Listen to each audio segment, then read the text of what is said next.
दोस्तों नमस्कार, मैं राजकुमार मौर्य प्रखर इंडिया यूट्यूब मंच पे आपका स्वागत है। बहुत बड़ी खबर आ चुकी है कांग्रेस की तरफ से, स्वामी प्रसाद मौर्य की तरफ से। स्वामी प्रसाद मौर्य के बेटे उत्कृष्ट मौर्य ने कांग्रेस का दामन थाम लिया है। उत्कृष्ट मौर्य की पहचान क्या है, उत्कृष्ट मौर्य का राजनीतिक कैरियर क्या है, इनके बारे में हम आपको थोड़ा से बताते हैं। सबसे पहली बात तो स्वामी प्रसाद मौर्य के बेटे हैं, यही उनकी पहचान है। लेकिन उत्कृष्ट मौर्य कभी चुनाव लड़े हैं, चुनाव हारे हैं या जीते हैं, मैं आपको डिटेल में बताने जा रहा हूं, ज़्यादा टाइम आपसे नहीं लूंगा। स्वामी प्रसाद मौर्य जब बसपा में हुआ करते थे तो बसपा में इनकी बहुत अच्छी खासी पकड़ थी। 2012 के चुनाव में ऊंचाहार विधानसभा सीट पर, जहां पर मनोज पांडे विधायक हैं, समाजवादी पार्टी के सिंबल पर चुनाव जीते थे।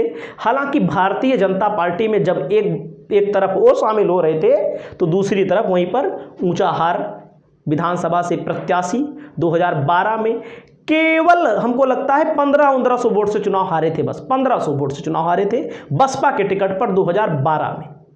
तो आप एक ये है लगभग 1500-2000, इतने, इससे ज़्यादा नहीं है। तो इसका मतलब है कहीं ना कहीं ऊंचाहार विधानसभा सीट पर इनकी अच्छी खासी पकड़ है।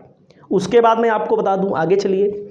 2017 के चुनाव के पहले स्वामी प्रसाद मौर्य भाजपा में शामिल होते हैं और भारतीय जनता पार्टी से खुद तो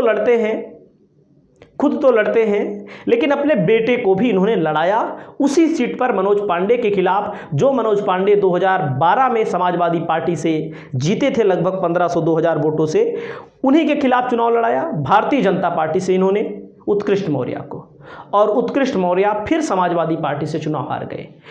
मतलब कि एक बार बसपा से लड़े तब हारे और भाजपा से लड़े तब भी हारे, लेकिन जीत हार का मार्जिन बहुत कम रहा, बहुत ज़्यादा कम रहा।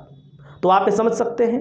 उसके अलावा मैं आपको बता दूं, पूरे रायबरेली लोकसभा सीट पर मौर्य की अच्छी खासी आबादी है। अच्छी खासी का मतलब मौर्य बाहुल्य क्षेत्र है। मौर्य इतने ज़्यादा हैं कि अगर वहां पर भारतीय जनता पार्टी किसी मौर्य को चुनाव लड़ाती तो उसको कुछ फायदा हो सकता था, बस कुछ, हम ज़्यादा नहीं कह सकते। हालांकि दिनेश प्रताप सिंह लोकसभा का चुनाव लड़ रहे हैं। अब इससे क्या होगा, पूरे जिले के मौर्य कांग्रेस को भी वोट देंगे, वैसे भी कांग्रेस को ही वोट देते।